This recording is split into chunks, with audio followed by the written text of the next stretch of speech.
শুভ দুপুর প্রিয় দর্শক, সকলকে শুভেচ্ছা, সাদর আমন্ত্রণ চ্যানেল আয়ের পর্দায় দেখছেন নিয়মিত আয়োজন ফ্রেশ প্রিমিয়াম টি তারকা কথন। প্রিয় দর্শক, আজ যদি আপনাদের বলি আমাদের আমন্ত্রিত অতিথি হয়ে এসেছেন আশরাফ উদ্দিন আহমেদ, তাহলে তরুণ প্রজন্মের অনেকেই হয়তো চলচ্চিত্র অঙ্গনে এই নামটির গুরুত্ব কিংবা ভারত্ব উপলব্ধি করতে পারবেন না। কিন্তু 70, 80 বা 90-এর দশকে যারা চলচ্চিত্র প্রেমী এবং দর্শকরা রয়েছেন, তারা এই নামটি শোনার সাথেই কিন্তু একটু নড়েচড়ে বসবেন। হ্যাঁ প্রিয় দর্শক, আজ আমাদের আমন্ত্রিত অতিথি হয়ে এসেছেন বাংলাদেশের চলচ্চিত্র অঙ্গনের অন্যতম সেরা চিত্রনায়ক, জনপ্রিয় চিত্রনায়ক, চলচ্চিত্র প্রযোজক, পরিচালক, তারকা কথনের এই সেটকে উজ্জ্বল করে তিনি আমাদের মাঝে এসেছেন জন্মদিনের এই শুভক্ষণে। চলুন সকলে মিলে তাকে স্বাগত জানাই আজকের এই সেটে। শুভেচ্ছা এবং শুভ জন্মদিন আমাদের চ্যানেল আই পরিবারের পক্ষ থেকে আজকের এই বিশেষ দিনে ফুলেল শুভেচ্ছা এবং প্রাণঢালা ভালোবাসা আপনার প্রতি। চ্যানেল আইকে এবং আপনাকেও ধন্যবাদ। আমরা যেমনটি বলছিলাম যে আমাদের সেট আজকে উজ্জ্বল আপনার আলোয়। আমরা ভীষণ আনন্দিত এবং উচ্ছল আপনার উপস্থিতিতে। অনেক অনেক গল্প শোনার আছে, যেমনটি বলছিলাম যে আজকের এই দিনটি বিশেষ এই কারণে যারা চলচ্চিত্র প্রেমী রয়েছেন 70, 80, 90 দশকে তাদের জন্য, এবং তরুণ প্রজন্মের কাছে আজকে নতুন করে আপনাকে পরিচয় করিয়ে দেওয়ার সৌভাগ্য আমাদের হলো। তো কেমন কাটছে জন্মদিনের এই বিশেষক্ষণ? এখন তো জন্মদিন সেই ছোটবেলার জন্মদিন নেই। জন্মদিন শুনলেই মনে হয় যে বেলুন উড়ানো, তারপরে একটু মোমবাতি দিয়ে সাজানো কেক, তো সেই দিন তো আর এখন নেই সেরকমভাবে। তবে না থাকলেও যেহেতু আমরা শো বিজনেসের সঙ্গে জড়িত, পাবলিক ফিগার, এবং বিভিন্নভাবে আমার এই চলচ্চিত্র জীবনের সঙ্গে আর একটি সংযোজন হয়েছে। আমি রাজনীতির সঙ্গে জড়িত। আমি বাংলাদেশ জাতীয়তাবাদী দল বিএনপির সাংস্কৃতিক বিষয়ক সম্পাদক। সেই কারণে চলচ্চিত্রের সঙ্গে তারপরে রাজনীতির সঙ্গে, এই কারণে আমার বিস্তৃতিটা অনেক বেশি। একেবারেই। তো রাত্রি 12টা থেকে টেলিফোন আসা শুরু জন্মদিনের। ফেসবুক, মিডিয়া সবখানেই দেখছি যে ভরে আছে আর কি। জন্মদিনের শুভেচ্ছা পাওয়ার মাধ্যমও তো এখন অনেকটা বদলে গেছে। আগে যেভাবে শুভেচ্ছা বিনিময় হতো বা ভক্তরা আপনার কাছে পৌঁছে দিতেন, এখন অন্যভাবে পৌঁছে দেন। কিভাবে উপভোগ করেন? উপভোগ তো একইভাবে করি। যে কোনো রকমের আনন্দ, যে কোনো ধরনের পারিবারিক আনন্দ তো আছেই জন্মদিনে। পাশাপাশি যখন ভক্তরা কিংবা মনে করেন আমার যারা সহযাত্রী কিংবা আমার যারা রাজনীতির সঙ্গে জড়িত আছেন, তো তাদের কাছ থেকে পেলে আনন্দটা সেই ছোটবেলার আনন্দ একরকম ছিল। এখন এই সময়ের আনন্দটা আরো অন্য রকমের একটা আনন্দ যোগায়, যে সবাই ভালোবাসে, কেউ শ্রদ্ধা করে, কেউ তার স্ব অবস্থান থেকে তারা তাদের এগুলোকে এক্সপোজ করে, এক্সপ্রেস করে, এবং সেটা অটোমেটিক্যালি যে কোনো মানুষেরই ভালো লাগবে, আমারও ভালো লাগবে।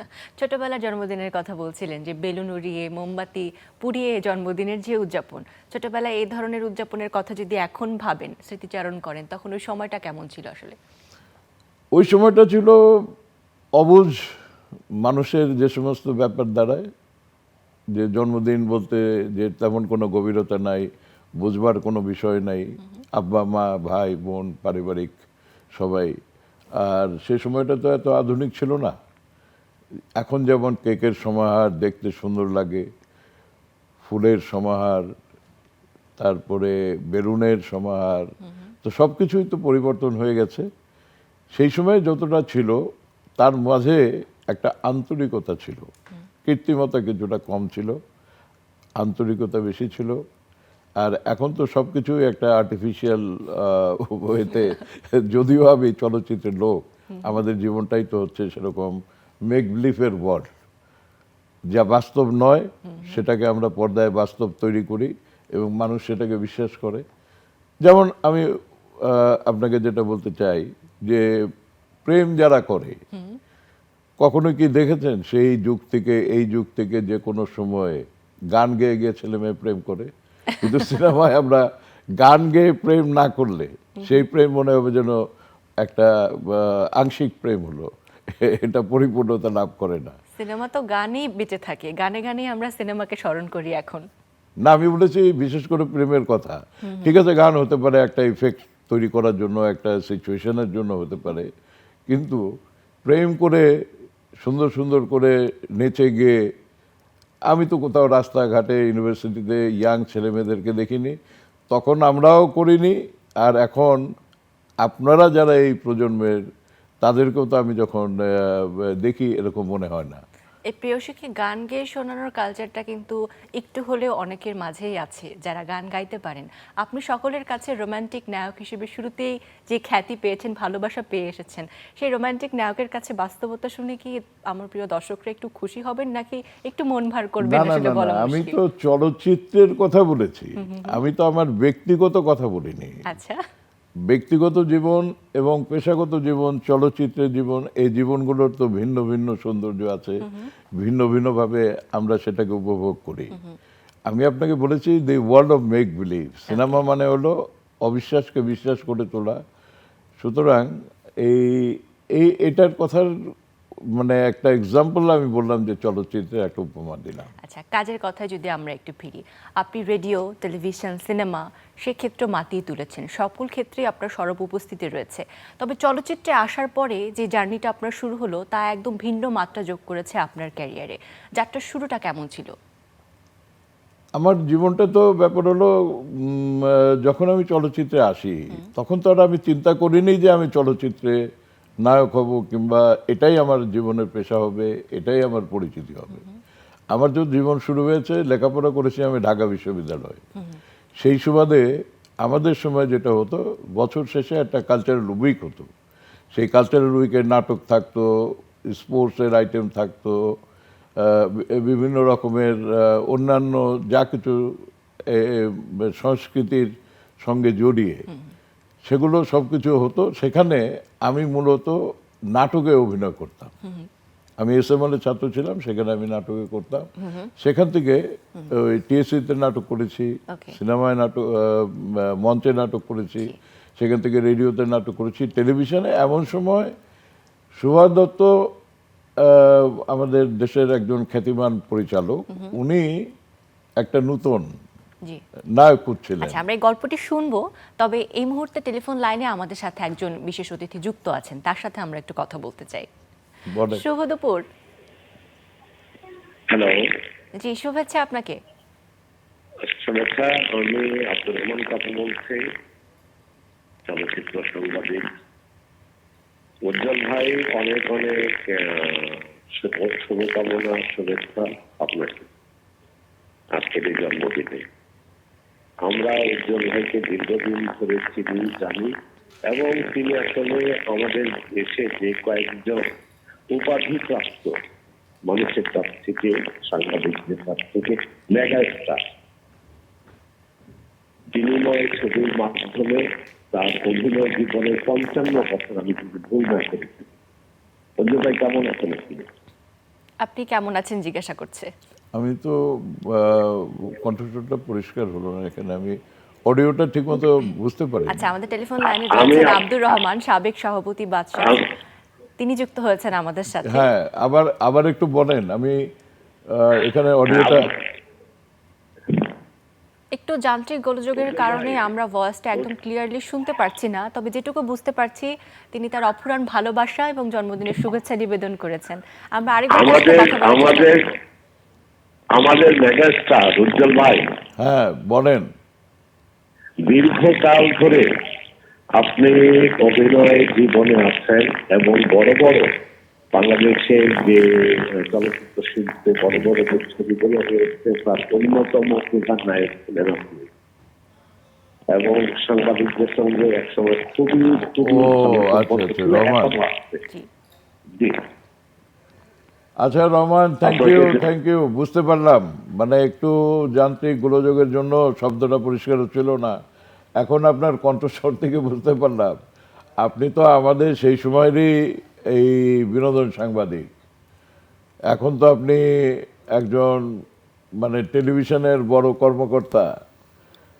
তো আমরা তো সব একসঙ্গেই পথ চলেছি, এবং আপনাদের যে কন্ট্রিবিউশন ছিল আমাদের উপরে, বিশেষ করে আমি বিশ্বাস করি শো বিজনেসের সঙ্গে যারা থাকে তাদের যে সমস্ত বিষয় তারা পারদর্শী হন, সেটাকে দর্শকের কাছে কিংবা শ্রোতাদের কাছে যাওয়ার আগে এই সাংবাদিকরা তাদেরকে কিন্তু তুলে ধরেন সারা বছর, সারা দিন, সারা সপ্তাহে। আমাদের সময় যেরকম ছিল রহমান, এখন কিন্তু সেরকম দেখি না। এখন সব ফেসবুক, ইউটিউব, এখানে ওখানে সব সামাজিক এখানে চলে যায়, তাই না? অনেক ধন্যবাদ আব্দুর রহমান, সাবেক সভাপতি বাদশাহ আমাদের সাথে যুক্ত হয়েছিলেন টেলিফোন লাইনে। শুভেচ্ছা জানিয়েছেন আপনাকে, ভালোবাসা জানিয়েছেন এবং কথা বলছিলেন আপনাদের সময় জি, জি, চলচ্চিত্র অঙ্গনটা কেমন ছিল। ধন্যবাদ আপনাকে। আমরা চলচ্চিত্রের গল্প ছিলাম, প্রথম চলচ্চিত্র বিনিময়, সেটির গল্পে আবার ফিরতে চাই। সেখানে মানে সবচেয়ে ইন্টারেস্টিং পার্ট হচ্ছে, তখন কিন্তু আমি মোটামুটিভাবে টেলিভিশনের সরি আমি কিন্তু তখন টেলিভিশনের এনলিস্টেড একজন নাটকের মোটামুটি এ গ্রেডের এক্সক্লুসিভ এরকম গ্রেডেশন হতো। তখন একটাই টেলিভিশন স্টেশন ছিল, বিটিভি, যেটা আগে পিটিভি বড় হতো পাকিস্তান আমলে। আমি তখন একেবারেই নাটকে মোটামুটিভাবে জনপ্রিয় এবং প্রতিষ্ঠিত একজন শিল্পী। তো সুভাষ দত্ত ডেকে পাঠালো, যে নেওয়ার পরে আমাকে খবর দিল যে দেখা করার জন্য গেলাম। যাওয়ার পরে উনি যেটা বললেন যে 4টা অ্যাঙ্গেল থেকে তুমি স্টিল ছবি তুলে নিয়ে আসো। তো আমার কাছে মনে হলো যে হঠাৎ করে আবার নতুন করে জীবন শুরু করতে যাচ্ছি নাকি, একটা ছবি দেখাতে হবে, করতে হবে। আমি তো অলরেডি টেলিভিশনের প্রতিষ্ঠিত একজন।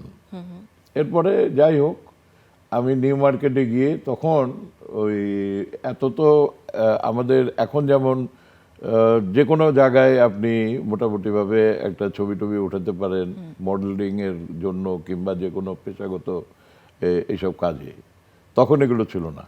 তো নিউ মার্কেটে গিয়ে আমি যেখানে এই চলচ্চিত্রে যেখানে মোস্টলি সিনেমার যারা স্টিল ফটোগ্রাফি করতেন, সেখানে গিয়ে ছবি উঠাই 3-4টা অ্যাঙ্গেল থেকে, এবং সেই ছবি দেখিয়ে এরপরে আমাকে উনি সিলেক্ট করেন। আচ্ছা, সিলেক্ট হওয়ার পরের গল্পটাও আমরা শুনবো। একটা ফোন আমাদের সাথে আছে, টেলিফোন লাইনে যুক্ত আছেন, দেখি কে আছে, গল্প করি তার সাথে। শুভেচ্ছা, শুভেচ্ছা তারকা কথনের রেসেটে। হ্যালো। হ্যালো। জি হ্যাঁ, শুনতে পাচ্ছি আমরা। কেমন আছেন? জি আলহামদুলিল্লাহ ভালো আছি। জি, আমাদের তারকা কথনের সেট আলোকিত করে আছেন জনপ্রিয় চিত্রনায়ক উজ্জ্বল, তার জন্মদিনের এই বিশেষ ক্ষণে। আপনি কি চিনতে পারছেন গলার স্বর শুনে না কে না, আছেন আমি আমাদের এটা সাথে? না চিনলে তো বাসায় গিয়ে অসুবিধা হবে। না না না, এখন চিনতে পারলাম, তোমাকেও এরা দেখি হাজির করছে। ভালো আছো? জি জি। আর বলো না, তুমি ওই happy birthday to you my dear husband. ধন্যবাদ, থ্যাংক ইউ, থ্যাংক ইউ। অনেক ধন্যবাদ আমাদের সাথে যুক্ত হবার জন্য। আমাদের চিত্রনায়ক উজ্জ্বলের সহধর্মিণী আমাদের সাথে যুক্ত আছেন। আমার আমার অনেক সৌভাগ্য যে আমি লাইনটা পেয়েছি। আমি অনেকক্ষণ ট্রাই করছিলাম কিন্তু লাইনটা আপনাদের প্রবলেম করছিল নেটওয়ার্ক। না ঠিক আছে, তোমাকেও তারা কানেক্ট করলো, আর এটা তো আমার জন্য একটা সারপ্রাইজ হলো আর কি। না থ্যাংক ইউ। অনেক ধন্যবাদ আপনি আমাদের সাথে যুক্ত হয়েছেন। তবে আপনার কাছে একটু জানতে চাই, চিত্রনায়ক উজ্জ্বলকে তো আমরা পর্দায় দেখেছি এক ধরনের রোমান্টিক নায়ক হিসেবে। বাস্তব জীবনে আপনার নায়ক উজ্জ্বল কেমন ছিল সে একটু শুনতে চাই, বা কেমন আছে? সেটা তো আমি বললে মনে হবে যে বেশি বলা হয়ে গিয়েছে। তবে সে আমার চোখে মানে আমার কাছে আমার চোখে আমার লাইফে অসাধারণ মানুষ। যদি সে অসাধারণ মানুষ হতো তাহলে আমি তার লাইফে হতাম না। এটা এক একটা কথায়। কমপ্লিমেন্ট। সহধর্মিণীর হ্যাঁ, কাছ থেকে এই যদি সে কমপ্লিমেন্টটা অসাধারণ পেয়ে মানুষ না হতো আমি তার লাইফে যে মানে আজকে থাকতাম না। খুবই ভালো মানুষ সে। হুম। আরে রোমান্টিক নায়কের কথা বলো, একটু হিরোর কথা বলো। এটা তো হলো স্বামীর রোমান্টিক কথা। নায়ক তো প্রথম থেকেই ছিল যার প্রেমে পড়েছি। অ্যাকশন হিরো হিসেবে প্রেমে পড়িনি, রোমান্টিক হিরো হিসেবেই প্রেমে পড়েছিলাম। তো সেই থেকে এই পর্যন্ত পথযাত্রা, এখন একই ছাদের নিচে আছি।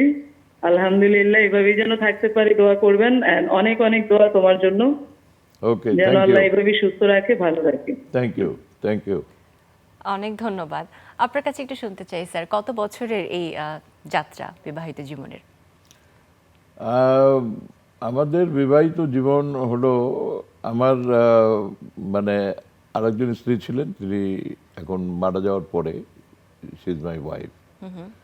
তো এটাও প্রায় আমাদের 15 বছর হয়ে গেছে।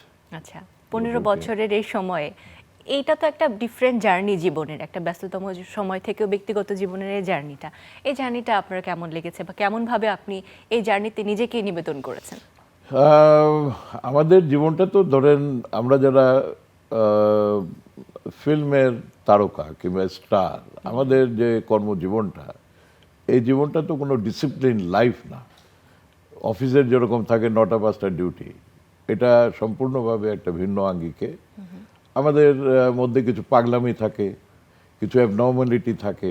নাহলে পরে ধরেন ভোর 5টার সময় উঠে মেকআপ নেওয়া, শুটিংয়ের জন্য যাওয়া, সেখানে বসে থাকা, ওয়েট করা, এমনকি হয়তো ঝড় বৃষ্টি হলো, দিনের পর দিন শুটিং প্যাক আপ হয়ে যাচ্ছে, কোনো কাজ হচ্ছে না।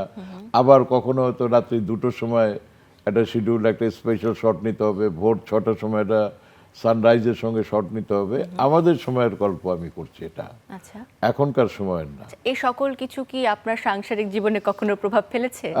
প্রভাব মানে তাদেরকে অ্যাডজাস্ট করতে হয়। লাইফটা তো, জীবনটাকে তো একটা অ্যাডজাস্ট করার জন্য তো জীবনটা, যে কোনো জীবনেই যেমন পেশাগত জীবনে আমি অ্যাডজাস্ট করি, ঠিক একইভাবে আমার যে অ্যাডজাস্টমেন্টটা উইথ দি ফ্যামিলি লাইফ, সেটাও করতে হয়।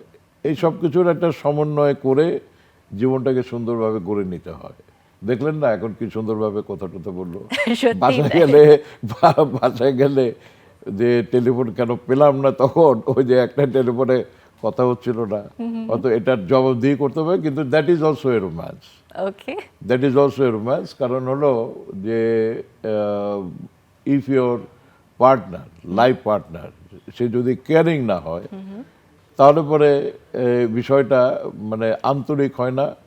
এবং এই অ্যাডজাস্টমেন্টটা জীবনের তো হলো একটা চলমান প্রক্রিয়া। সত্যি সেই প্রক্রিয়ায় যদি আপনি সুখী হতে চান, then you got to adjust everything. এবং একজন আরেকজনের জন্য কেয়ারিং হলে পরে সেটা সুন্দর এবং সফল জীবন হয়। আবদার, খুনসুটি, অভিমান সবকিছু মনে হয় সম্পর্ককে আরো মিষ্টি মধুর করে তোলে। Definitely, definitely. আমাদের সাথে আরো একজন দর্শক আছেন আজকে, আমি জানি শুভেচ্ছার বন্যা বয়ে চলেছে লাইভেই। আমরা একটু কথা বলতে চাই, কে আছেন আমাদের আচ্ছা, ঠিক সাথে? শুভেচ্ছা, হ্যালো। আসসালামু আলাইকুম। ওয়ালাইকুম আসসালাম। উজ্জ্বল ভাই, আমার নাম রেজানুর রহমান। হ্যাঁ হ্যাঁ, কেমন আছেন? চিনতে পেরেছেন? হ্যাঁ হ্যাঁ, চিনব না কেন, সবই তো সাংবাদিক। আচ্ছা, আপনাকে মানে- আপনাকে অসংখ্য ধন্যবাদ আজকে জন্মদিনে। আমি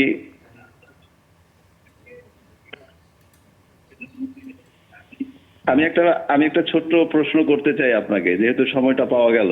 জি জি, এই যে বলেন। আপনি একটু আগে আপনার সময়কার কথা বললেন, শুটিং এর কথা বললেন, ঠিক এই সময় এসে নিশ্চয়ই সেই স্মৃতিগুলো আপনাকে তাড়িত করে এবং কখনো কখনো মনে হয় কেন অ্যাডজাস্ট করতে পারছি না। আপনার এই যে অঙ্গন, চলচ্চিত্র অঙ্গন, সেই অঙ্গন নিয়ে আপনার ভবিষ্যৎ পরিকল্পনা কি এখন? তার কারণ আপনার উপরে তো অনেক কিছু আমরা এখন আশা করছি। দেখেন, আমি খুবই আশাবাদী একটা লোক।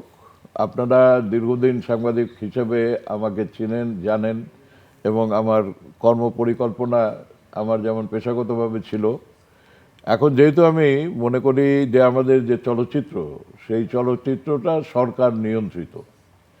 সুতরাং এই সরকারের সঙ্গে যতক্ষণ পর্যন্ত স্টেক হোল্ডারদের একটা কানেক্টিভিটি হবে না, ততক্ষণ পর্যন্ত আমাদের যে চলচ্চিত্র শিল্পটা এখন মোটামুটিভাবে গ্রাউন্ডেড বলতে আমি বলতে চাচ্ছি যে এইটা আগের সেই জলুসটা নাই। অ্যাকচুয়ালি এফডিসিতে যে কর্মকাণ্ড হতো, আমরা বলতাম, আপনারাও যেতেন, এবং এফডিসিকে বলা হতো চলচ্চিত্রের সূতিকাগার। সেটা এখন সূতিকাগারের জায়গায় আমরা দেখছি যে সব কিছুই আছে, শুধু ইউজার নাই, এফডিসি কর্মকাণ্ড নেই। তো সেই কারণে সেটাকে শুরু করতে গেলে পরে এখন আমাদের অ্যানালগ টাইমের যেটা ছিল, অ্যাকচুয়ালি এখন প্রযুক্তির কারণে এটার কিছুটা পরিবর্তন হয়েছে। আমাদের এখন সেই ইয়াং জেনারেশনকে এই যে প্রযুক্তির যে বিষয়টা আছে সেই বিষয়টার জন্য তাদেরকে সুযোগ সুবিধা করে দিতে হবে। আমি মনে করি আমাদের এখানে ইনফ্রাস্ট্রাকচার আছে, ডিসির floor, camera, light, sound, everything is available. আমাদের আর্টিস্টও আছে, আমাদের ডিরেক্টর আছে, আমাদের স্ক্রিপ্ট আছে, সব আছে।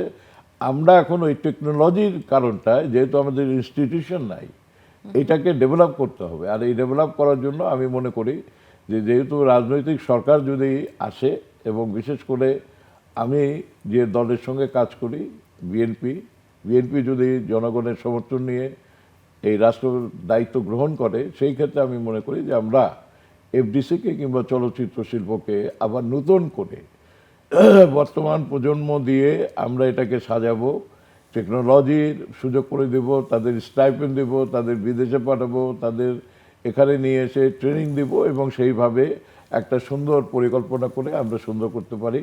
এবং সেই শুরুটা করার জন্য আমাকে একটু অপেক্ষা করতে হচ্ছে, এবং আমি হয়তো ইনিশিয়েটিভ নিয়ে এটা করার চেষ্টা করব। আপনাদের কিন্তু সক্রিয় সহযোগিতা লাগবে, বিশেষ করে যারা মিডিয়ায় আপনারা রয়েছেন। অনেক অনেক ধন্যবাদ। রেজানুর রহমান যুক্ত ছিলেন আমাদের সাথে, আনন্দ আলোর সম্পাদক, এবং তিনি যে প্রশ্নটি করেছেন তার একদম গঠনমূলক একটি উত্তর আপনার কাছ থেকে পেয়েছি, যা আমাদেরকে ভীষণ আশাবাদী করে। আমরা সিনেমার গল্পে ছিলাম, স্মৃতিচারণের কথাও বলছিলেন রেজানুর রহমান। তাই ওই বিনিময়ে চলচ্চিত্র দিয়ে যেহেতু আপনার শুরু হয়েছিল, যার বিনিময়ে আমরা চলচ্চিত্র অঙ্গনে একজন উজ্জ্বল নক্ষত্র উপহার পেলাম, সেই চলচ্চিত্রের গানের কিছু অংশ আমরা দর্শকদের দেখিয়ে আনতে চাই। প্লিজ দেখান, আমিও দেখি। চলুন প্রিয় দর্শক, অনেক কিছু জানার আছে, তবে এই মুহূর্তে জন্মদিনের কেকটা আমরা কাটতে চাই, তারপর আমরা গল্প শুনবো অনেক। আচ্ছা, ঠিক আছে। একটি ভালোবাসার নিবেদন, আপনার প্রতি শ্রদ্ধা এবং ভালোবাসার নিবেদনে এই জন্মদিনের কেকটি এনেছি আমরা। আপনি বসুন। কেক কেটে আমরা আজকের এই বিশেষ ক্ষণ উদযাপন করতে চাই চ্যানেল আয়ের সাথে। শুভ জন্মদিন তোমার, শুভ জন্মদিন, থ্যাংক ইউ। শুভ জন্মদিন তোমার, শুভ জন্মদিন, শুভ জন্মদিন। গল্পের ধারায় ছিলাম। বিনিময়ের গল্প সম্পর্কে এত কিছু আমাদের জানার আছে। আপনার তো শতাধিক চলচ্চিত্র, তবু এর শুরুর জিনিসটা সবসময় বিশেষ। এখানে আপনি একজন অন্ধের ভূমিকায় ছিলেন, যেখানে আপনি দেখতে পেতেন না। না না না না, আমি অন্ধ না। আচ্ছা আচ্ছা। এটা মানে ওই আমার স্ত্রীর ভূমিকা ছিল কবরী। আচ্ছা আচ্ছা। তো শুরুর চলচ্চিত্রে আমাদের চলচ্চিত্রের মিষ্টি মেয়ে খ্যাত কবরীর সাথে স্ক্রিন শেয়ার করে নেওয়া, এই অভিজ্ঞতাটা সম্পর্কে একটু জানবো। এটা তো পরেতে পরেতে অভিজ্ঞতা, বুঝলেন। এটা হলো আমার প্রথম শর্ট ইন দি ফিল্ম।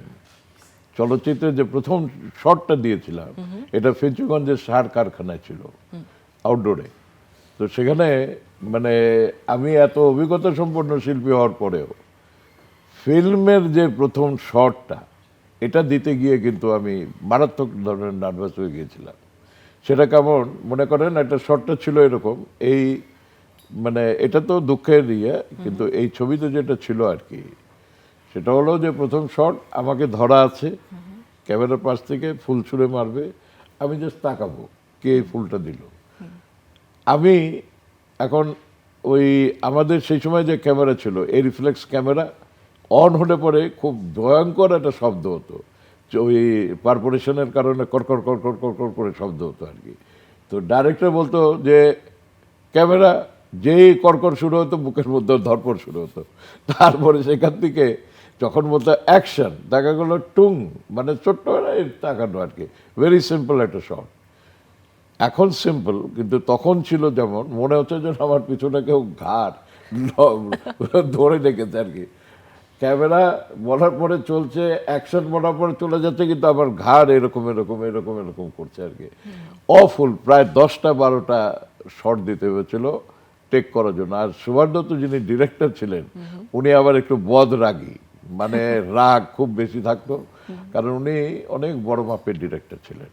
আর এই ছবিতে আমি ছাড়া আর সব প্রতিষ্ঠিত শিল্পী, আনোয়ার হোসেন, গোলাম মুস্তফা, কবরী, আরও ঠিক এখন মনে পড়ছে না, কিন্তু সব।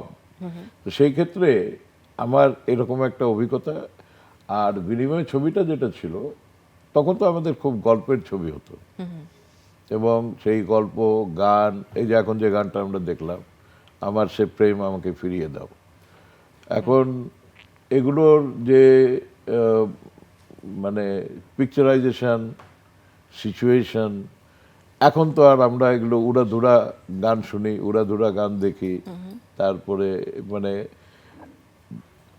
গানের মধ্যে সেই গানের কথার সঙ্গে, অভিব্যক্তির সঙ্গে, সিনেমার সঙ্গে কোনোটার সঙ্গে কোনোটার মিল নেই। যাই হোক, তারপরেও যারা সিনেমা দেখে তারা এটা পছন্দ করে, সুতরাং মেকারকে সেটা করতে হবে। কিন্তু আগে ছিল টোটালিটিতে একটা মালা গাঁথা হতো ছবিতে। এই যে 35 থেকে আমাদের ডিজিটাল এই প্ল্যাটফর্মে জি, জি। অনেক কাজ হয়েছে, তার মধ্যে নিজের এই কাজগুলো পুরনো ওই সময়গুলোর যখন কিছু কিছু ক্লিপ এখন আপনি দেখেন ডিজিটাল মাধ্যমে, কিংবা এখনও আমরা পর্দায় দেখলাম, বিভিন্ন ছবিও আমরা দেখছিলাম পুরনো দিনের আপনার, তো সেগুলো দেখলে এখন আসলে অনুভূতিটা কেমন হয়? অনুভূতি আমি যেটা মনে করি যে এই প্রযুক্তি যে সুযোগটা করে দিয়েছে, সেটা আমরা যে কোনোভাবেই, যেহেতু ইনস্টিটিউশনালাইজ ওয়েতে আমরা ট্রেন না, ব্যবহার করতে পারছি না আমরা প্রযুক্তিকে। আগে একটা যে কোনো স্পেশাল এফেক্ট করতে গেলে, একটা কম্পিউটার গ্রাফিক্স করতে গেলে পরে 20 দিন 25 দিন ওইটা নিয়ে একজন এডিটর মানে পেরেশান থাকতো। আর এখন তো সফটওয়্যার দিয়ে instant you can create something, whatever director is thinking he can do it. Okay, তো আমাদের এই যেমন মনে করেন, আমি ইদানিং আর কি একটা টেলিভিশনে ইন্টারভিউ দিলাম আমার বাসায়, তার থেকে বললাম যে আমি কোনো স্টুডিওতে যাব না ইন্টারভিউ দিতে, বাট দেখলাম 3টা ক্যামেরা নিয়ে আসছে, লাইট নিয়ে আসছে, ট্রলি নিয়ে আসছে, ড্রোন নিয়ে আসছে, এবং এই সব কিছু কম্বাইন করে they have taken a interview, এবং সেটা that was also very impressive interview. এখন ধরেন এই যে প্রযুক্তিটা, ড্রোন, আগে একটা টপ শট নিতে গেলে আমরা যেভাবে ক্রেনে গিয়ে, তার তো একটা লিমিটেশন আছে, এবং সেইটুকু একটা ক্যামেরাম্যান শট নিত। আর এখন এই ড্রোন দিয়ে যে সমস্ত শট নিচ্ছি, আমি এই গত কালকেও পরশুদিন ঢাকা ইউনিভার্সিটি অ্যালামনাই অ্যাসোসিয়েশনের একটা কালচারাল ইভেন্ট ছিল, তো সেখানে একটা ডকুমেন্টারি তৈরি করেছি আমি, যেহেতু আমিও ঢাকা ইউনিভার্সিটির অ্যালামনাই অ্যাসোসিয়েশনের আমি একজন মেম্বার, তা আমাকে ওই কালচারাল পার্টটা করার জন্য তারা আমাকে অ্যাসাইনমেন্ট দিয়েছে। তো আমি ধরেন ঢাকা ইউনিভার্সিটির উপর যে ডকুমেন্টারি করলাম, তখন তো আমি ড্রোন দিয়ে পুরা ঢাকা ক্যাম্পাস নিয়ে টিয়ে শট টট নিয়ে, অ্যান্ড সো ইমপ্রেসিভ। এটা স্বাভাবিক নিয়মিত এই শট নেওয়া যেত না, কোনো একটা হয়তো উপরে বসে একটা যে কোনো অ্যাঙ্গেলের শট নেওয়া যেত, এখন তো হোল এরিয়া। তো এই যে সুযোগগুলো, ভিজুয়াল মিডিয়া এবং অডিও, এটা মানে সুপার একটা সিচুয়েশন আমাদের প্রযুক্তি জন্য আমাদের আশীর্বাদ সামনে আসলে। এসে দিয়েছে। সত্যি পুরোনো দিনের অনেক কথাই কিন্তু মনে পড়ছে, আবার নতুনের আবির্ভাবে আপনি কেমন সময়টা উপভোগ করছেন সেটিও জানলাম। আমাদের কাছে কিছু ছবি আছে, একে একে ছবিগুলো দেখাতে চাই আপনাকে, সেই সাথে ছবির পেছনের গল্পগুলো জানতে চাই। আমরা চোখ রাখছি পর্দায়। প্রথম ছবিটা, এটা একটা পোস্টার। কিসের? একটা সিনেমার লাইটের পোস্টার। জন্য বোঝা যাচ্ছে না এখান থেকে, আপনি বলেন আমি একটু দেখি। একটু নামটা দেখেন। টেলিভিশনটা একটু ও ঘুরে দিতে আচ্ছা হবে। আচ্ছা আচ্ছা।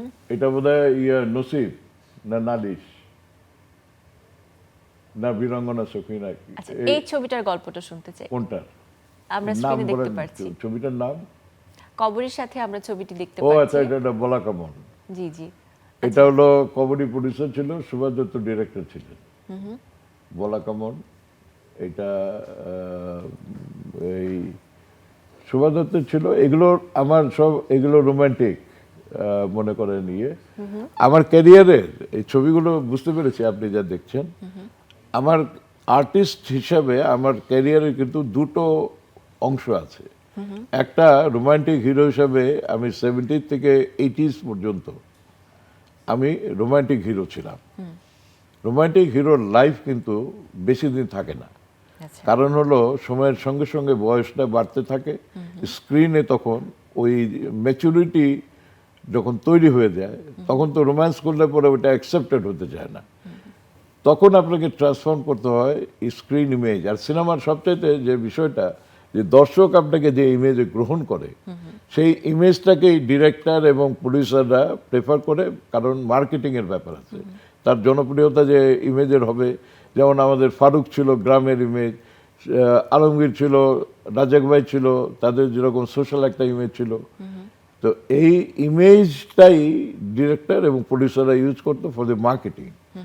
এখন আর্টিস্টের ক্যারিয়ারে একটা সার্টেন টাইমে আপনার রোমান্টিক অভিনয় তো করতে পারবেন না। এখন যেমন মনে করেন আমাকে করতে হলে গল্পের নায়ক করতে হবে, সেন্ট্রাল ক্যারেক্টার করতে হবে, সেটা ছাড়া তো আর আমি অভিনয় করব না। ঠিক একইভাবে এইটিজে গিয়ে আমাকে মমতাজ আলী সাহেব, উনি রাজ কাপুরের অ্যাসিস্ট্যান্ট ছিলেন, and was a very big director. Imaan, Kudrat, Nalish, নসিব, তারপরে আপনার বিশাল, এগুলো অনেক বড় বড় ছবি করছে উনি। উনার সঙ্গে আমার পরিচয় হয় কুদরত ছবির মাধ্যমে। তখন উনি বলেন যে আপনি রোমান্টিক হিরো কেন করেন, আপনি এখন অ্যাকশন হিরো করবেন। তখন আমি লিন অ্যান্ড থিন ছিলাম বেশি, অত মানে যে বডি ল্যাঙ্গুয়েজ অত দরকার অ্যাকশন হিরোর জন্য।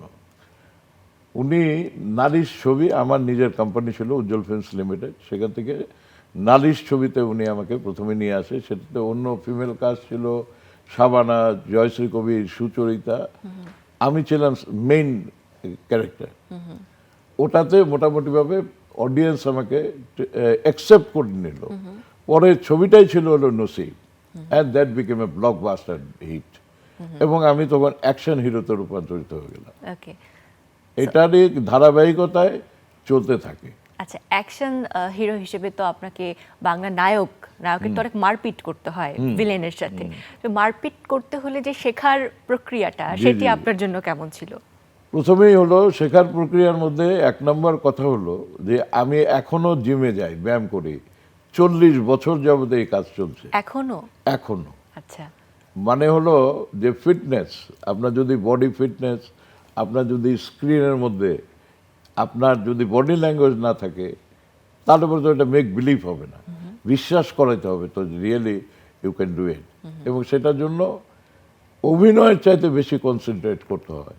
কারণ আপনি যখন একজনকে হিট করবেন, অ্যাকশন ডিরেক্টর থাকে, কিন্তু একদম অ্যাকুরেট হতে হবে। এবং হিরো ভিলেনের যে মারামারিটা হয়, যদি ঠিক টাইমলি যদি অ্যাকশন রিয়াকশন না হয়, অ্যাক্সিডেন্ট হয়ে যেতে পারে। একদম। আমার জীবনে এরকম একটা অ্যাক্সিডেন্ট হয়েছিল কার সাথে হয়েছিল? 1974-এ। আচ্ছা, তখন অপরাধ একটা ছবি করছিলাম। তো সেখানে আমি ভিলেনকে ধরতে গিয়ে, ভিলেন ছিল দারাশেখো। আমি এরকম একটা হাইট ধরেন 9 ফিট উপর থেকে একটা শ্যাডো থেকে সে আমাদেরকে ভিলেন ইনস্ট্রাকশন দিত, আর আমরা এগুলো কাম কাজ করতাম। ওকে ধরতে গেছি দাদাভাইকে, উপরে যখন গেলাম একটা স্ক্রিন ভেঙে, আমরা তখন ওই নিচে ফ্লোরে বস্তার মধ্যে খ্যার দিয়ে প্রোটেকশন দেওয়া হতো। এখন আগের মতো ফোম টোম এগুলি এখন যেগুলো ইউজ করেছিল না। উনি জাম্প করে সব কয়টা, উনি একটু হেভি বডি ছিল, জাম্প করে সব কয়টা মানে প্রোটেকশনের নিয়ে চলে গেছে। এখন আমি যখন আসলাম, আমার জন্য রয়ে গেছে একটাই বস্তা। আমি দেখলাম যে স্প্লিট অফ সেকেন্ড আমি ডিসিশন নিলাম যে আমি যদি এখন জাম্প না করি, তাহলে পরের দিন আমার কক্সবাজার যাওয়ার কথা, ছুটি ফাঁদে ছবি শুটিং। আমি ওটাকে টার্গেট করে ডান্স করলাম, রোল করে আমার পা হিট করলো, পুরা পা ফ্র্যাকচার হয়ে গেলো। 2-3 মাস আমি মানে ওইটা নিয়েই ছিলাম।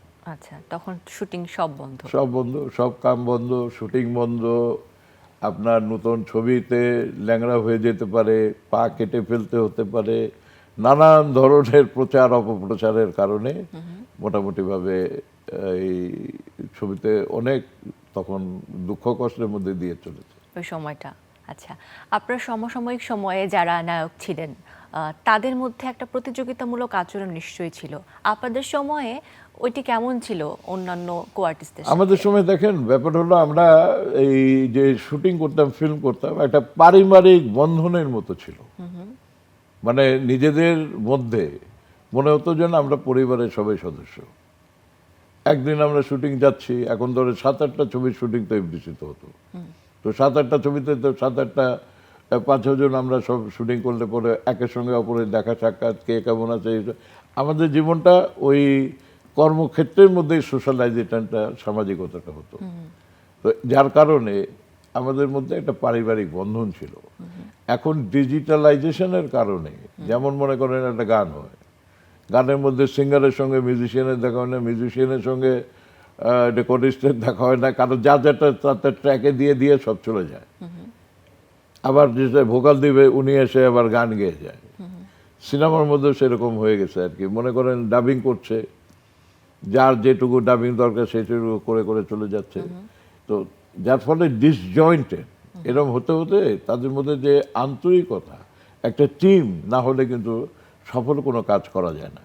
আপনি যেমন মনে করেন আমাকে দাওয়াত দিলেন, আমি এখানে এসেছি, এখন এখানে আমাদের মনে করেন ক্যামেরাম্যান আছেন, লাইটের লোক আছেন, মিউজিক আছে, টেকনিশিয়ান আছে, প্রডিউসার আছে, আপনি আছেন, আমি আছি, সব মিলিয়ে একটা টিম। সুতরাং আমরা যে এখন একটা আড্ডা মারছি, এই আড্ডাটা আমার জন্মকে উপলক্ষ করে, কিন্তু যদি সবাই আমরা এইভাবে একত্রিত না হই তাহলে তো একটা সুন্দর প্রোগ্রাম হবে না, দর্শকও আনন্দ পাবে। নিঃসন্দেহে আপনাদের সময়ের ওই পরিবেশটা সম্পর্কে বলছিলেন, তবে সাংবাদিকদের সাথে তো যারা চলচ্চিত্র অভিনয় করেন তাদের সম্পর্কটাও খুবই নিবিড় এবং গুরুত্বপূর্ণ। Right. আপনাদের সময়ে ওই সম্পর্কটা কেমন ছিল? এই যে শব্দটা বললেন, নিবিড় এবং গুরুত্বপূর্ণ, আসলেই তাই ছিল। তারা আমাদের প্রফেশনের একটা অংশ ছিল। যেমন মনে করেন একজন প্রযোজক লাগে লগ্নি করার জন্য, ব্যবসা করার জন্য, সে ছবি তৈরি করবে, লগ্নি করবে। একজন ডিরেক্টর সে সমস্ত আর্টিস্ট টেকনিশিয়ানকে ডাইরেকশন দেবে, এরপরে সেটা মার্কেটিং করার জন্য আপনার ডিস্ট্রিবিউশনে যাবে, ডিস্ট্রিবিউশন থেকে হলে যাবে। তো এই সমস্ত যেরকম অংশ ছিল, এখন একটা ছবি যেদিন শুরু হয়, মহরত হয়, ছবিটা শেষ হতে 6 মাস 9 মাস সময় লাগে। তো এই 6 মাস 9 মাস এই ছবিটার কর্মকাণ্ডকে সাংবাদিকরা তুলে ধরতো। একজন আর্টিস্ট সে অনেকগুলি ছবিতে অভিনয় করছে, যতক্ষণ তার ছবিটা রেডি না হচ্ছে, পর্দায় না যাচ্ছে, দর্শকের সঙ্গে তো তার ইন্টারাকশন হচ্ছে না। তো সেই কাজটা করতো আমাদের সাংবাদিকরা। তো সাংবাদিকদের সঙ্গে সুতরাং তাদের এই স্টার তৈরি করাতে তাদের একটা ট্রিমেন্ডাস কন্ট্রিবিউশন থাকতো। এটা আমার ব্যক্তিগত ওপিনিয়ন। আমার সঙ্গে হয়তো অনেকে একমত নাও হতে পারে, অনেকে মনে করে, কিন্তু আমি সবসময় মানে প্রো এই সাংবাদিক। আমার অফিস যেমন ছিল সবসময়, এই যে এখন রহমান কথা বললো, তারপরে কথা বললো, রেজানুর রহমান। রেজানুর কথা বললো, আরো অনেক সাংবাদিক যারা এখন তো সব এরা সিনিয়র হয়ে গেছে। রহমান তখন তো সব মানে ফিল্ডের সাংবাদিক ছিল। আর আমার অফিসই ছিল সাংবাদিকদের একটা মোটামুটি মিনি প্রেস ক্লাব আর কি। যত চলচ্চিত্রের এবং সংস্কৃতির যারা পেপারের নিউজ, তখন তো এত মিডিয়া ছিল না, সবই প্রিন্ট মিডিয়া ছিল। পত্রিকার ইন্টারভিউ নেওয়ার জন্য তো ওই আমার ওখানে সব, এখন যারা বড় বড় বিভিন্ন জায়গায় আছে, যারা অনেকেই পৃথিবী ছেড়ে চলে গেছে, অনেকে আছে, তো তাদের সঙ্গে এখনো আমার যোগাযোগ আছে এবং আমরা কথাবার্তা বলি। অ্যান্ড উই এনজয় আওয়ার, মানে নস্টালজিকও হয়ে যায়। এই যে একটু আগে রেজানুর কথা বললো, রহমান কথা বললো, রহমান তো অনেক আমাদের প্রিয়, বাচ্চুশ্বাস তাদের যে অ্যাসোসিয়েশন এগুলো ছিল। So, আপনার নামের সাথে মেগাস্টার উজ্জ্বল, নামের সাথে মেগাস্টার উজ্জ্বল, এটি যুক্ত কবে থেকে হলো এবং কিভাবে হলো, গল্পটা শুনতে চাই। এগুলো এগুলো তো একটা বিশেষণের মতো আর কি। তখনকার একটা নেওয়া ছিল নায়করাজ রাজ্জাক, তারপরে মনে করেন আরো সুপারস্টার, এগুলো মিয়া ভাই ফারুক। শো বিজনেসের মধ্যে এগুলোকে একটু গ্লোরিফাই করার জন্য। যেমন আমি তো অরিজিনালি আশরাফুদ্দিন আহমেদ আমার নাম, তো উজ্জ্বল তো আমার চলচ্চিত্রের নাম। এখন তো এই আশরাফুদ্দিন আহমেদ হারিয়ে গিয়েছিল, উজ্জ্বল ছিল সবচেয়ে গুরুত্বপূর্ণ। আমি আবার সেই আশরাফুদ্দিন আহমেদকে নতুন করে নিয়ে আসতে হচ্ছে because of my political career. আমি অত্যন্ত অ্যাক্টিভলি রাজনীতিতে জড়িত যেহেতু, তো সেখানে খালি উজ্জ্বল বললে এটা আবার ওটা মানে গভীরতা কিংবা একটা ওয়েট ক্যারি করে না। সুতরাং আশরাফুদ্দিন আহমেদ উজ্জ্বল এইটা পুরোটাই এখন বলতে হয়, নাহলে পরে তো আবার মানে নায়ক উজ্জ্বল এটা তো চিনবে না। তো সেই জন্য মানে ওই আমার নামের আগে যেটা ইউজ করলো মমতাজ আলী সাহেব, এই নালিশ, নসিব, উসিলা, এগুলো খুব ব্লকবাস্টার হিট হতে শুরু করলো আর কি। করার পরে ওনারা এই আজাদ চৌ, আমাদের তখন একজন সাংবাদিক ছিল চিত্রালী, আহমেদ আহমদ চৌধুরী, ও হলো আমাদের বন্ধু মানুষ, ও হলো এই সব কিছুর জন্মদাতা। নায়করাজ রাজ্জাক, এই মেগা স্টার, সুপারস্টার, কারে কি, ওই চিত্রালীতে অ্যাড ট্যাড হলে তখন ওগুলো প্রচার করতো, ইন্টারভিউতে লিখতো টিখতো, ওগুলোই দর্শকদের কাছে পরিচিত হয়ে যেত। একেবারেই তাই। এবং সেই যে কত কত গল্প, শত শত সিনেমার নিশ্চয়ই লাখখানেক স্মৃতি আপনার কাছে আছে। আপনার তো এত চলচ্চিত্রের সংখ্যা, তার মধ্যে আপনার মনে বিশেষ জায়গা করে আছে এমন চলচ্চিত্র কয়টা? দেখেন মানে এই আমার ক্যারিয়ার দুটো অংশ বলেছি আমি। একটা রোমান্টিক, যেরকম শুরুর দিকে যে ছবিগুলো করতাম তখন আমার চিন্তা চেতনা ছিল একরকম, মানে কি ধরনের আমি নায়ক হব। সেটা হলো যেগুলো করতে গিয়ে মনে হতো যে আমাকে অ্যাওয়ার্ড পেতে হবে, স্বীকৃতি পেতে হবে, মানে সিনেমা বাণিজ্যিকভাবে চলুক না চলুক, এই একটা চিন্তা চেতনা আমার মাথায় ছিল, যেহেতু আমার ব্যাকগ্রাউন্ডটা বিশ্ববিদ্যালয়, নাটক, টেলিভিশন, এই কারণে। তো করতে করতে আমি হঠাৎ চিন্তা করলাম যে যদি মূল দর্শকের সঙ্গে আমার কানেক্টিভিটি না হয়, তাহলে পরে তো আমার অর্থনৈতিকভাবে যখন আমি সমস্যায় পড়ে যাব, তখন তো আমি সামনের দিকে এগোতে পারবো না। এই চিন্তা চেতনা থেকে আমি মনে করেন প্রথম দিকে যে ছবিগুলো করেছি সেই ছবিগুলো ছিল স্টার্ট আপ শুরুর দিকে, এবং দর্শক আমাকে গ্রহণ করেছে, করেছে, কিন্তু অর্থনৈতিকভাবে তো সমৃদ্ধশালী হচ্ছিলাম না আমরা। আমাদের সময় খুব অল্প স্বল্প টাকা পয়সার পাওয়া যেত, নাম ধাম অনেক বড় হতো, কিন্তু অর্থনৈতিকভাবে আমাদের ওরকম সমৃদ্ধি ছিল না, খুবই মিনিমাম। যেমন মনে করেন আমি বিনিময় ছবিতে আমার রেমুনারেশন ছিল হলো 2000 টাকা, 2001 টাকা, 500 টাকা সাইনিং মানি। এখন মনে করেন এগুলো তো অত্যন্ত ছোট, কিন্তু কর্মটা বিশাল বড়। সত্যি। এবং সেই কর্ম দিয়ে আপনারা যে আমাদের বিনোদন জগৎকে এতটা সমৃদ্ধ করেছেন, যার রেফারেন্স টেনে এখন আমাদের কথা বলতে হয়। এক্স্যাক্টলি। আমি তখনকার আরেকটু সময় শেষ চলচ্চিত্র। করে নিই। এখন ওইটাকে আমার চিন্তা করে আমি এই যে আমার উজ্জ্বল ফিল্মস লিমিটেড তৈরি করি, নালিশ, নসিব, এই আমি বিশাল বিশাল ছবি করা শুরু করলাম, এবং এটা আমাকে দুই দিক থেকে সমৃদ্ধ করলো, আমার film career as well as my বিজনেসের কারণে আমার একটা মোটামুটি ফুটিংস তৈরি হলো, এবং আপনাদের দোয়াতে এখনো আমি মোটামুটিভাবে চলমান আছি, ভালোই আছি আর কি। আচ্ছা, ভিউ কার্ডের কথা মনে আছে নিশ্চয়ই আপনাদের সময়, খুবই পরিচিত একটি শব্দ, প্রচলিত জিনিস। অনেক ভক্তরা ভিউ কার্ড কালেক্ট করতেন এবং ঢাকা শহরে দেয়ালে দেয়ালে পোস্টার থাকতো। ওই সময়টার কথা এবং ভিউ কার্ড নিয়ে দেখার পর বা আপনার অনুভূতি কেমন থাকতো? আপনি তো ভিউ কার্ড খালি ছিল না, ভিউ কার্ড তো ছিল ওয়ান অফ দেম। আমরা যে কথা বললাম চিত্রালী, পূর্বাণী, এই যে পত্রিকাগুলো থাকতো, এর মধ্যে চিত্রালী আবার বছরের শেষ যে সংখ্যাটা বেরোতো, সেই সংখ্যাটা ফিল্মের স্টাররা ওইটার সাংবাদিকতা করতো। তো আমার ভাগে ছিল এই একবার আমি করলাম হলো প্রশ্ন উত্তর দেওয়া। তো সেখানে হাজার হাজার চিঠি প্রতিদিন আসতো, খুলতাম, কোনোটা প্রেমের চিঠি, কোনোটা ভালোবাসার চিঠি, কোনোটা ভালো লাগার চিঠি, কোনোটা হয়তো মানে এই বিভিন্ন ধরনের যার যা মনে চায় আর কি। এখন যেটা আমরা ফেসবুক কিংবা মিডিয়াতে দেখি, এক্স্যাক্টলি ওই ধরনেরই রোল প্লে করতো। আচ্ছা, সেই চিঠিগুলোর কোনো কোনো চিঠি কি সংরক্ষণ করা আছে আপনার কাছে? এগুলো তো আর এখন সংরক্ষণ নাই, স্মৃতিতে, মেমোরিতে আছে, কারণ সেগুলো তো অনেক পুরনো। এখন মনে হয় যে কেন করলাম না, এখন মনে হয়? এখন মনে হয় যে এগুলো যেরকম সেদিন আমি একটা সুভাষ দত্ত আমাকে লন্ডন থেকে একটা চিঠি লিখেছিলেন, তো সেই চিঠিটা আমি আবার ফেসবুকে পোস্ট করলাম। আচ্ছা, আপনার জীবনের যে রঙিন গল্পগুলো, উজ্জ্বল যে সময়গুলো, এগুলো সম্পর্কে তো আমাদের জানার এবং বোঝার অনেক কিছু আছে। সেগুলোকে কি আমরা কোনো লেখা আকারে, কোনো বই আকারে কি পেতে পারি, এমন কোনো পরিকল্পনা আছে? আমার বাসায় যদি যান, আমার যে স্ত্রী, সে বাসাটাকে এমনভাবে তৈরি করেছে যে আমার, আপনি গেট দিয়ে ঢোকার থেকে শুরু করে আপনি চলতে থাকবেন, মনে হবে যেন উজ্জ্বলের জীবনী আপনি দেখতে দেখতে দেখতে দেখতে আমার ঘরে ঢুকলেন।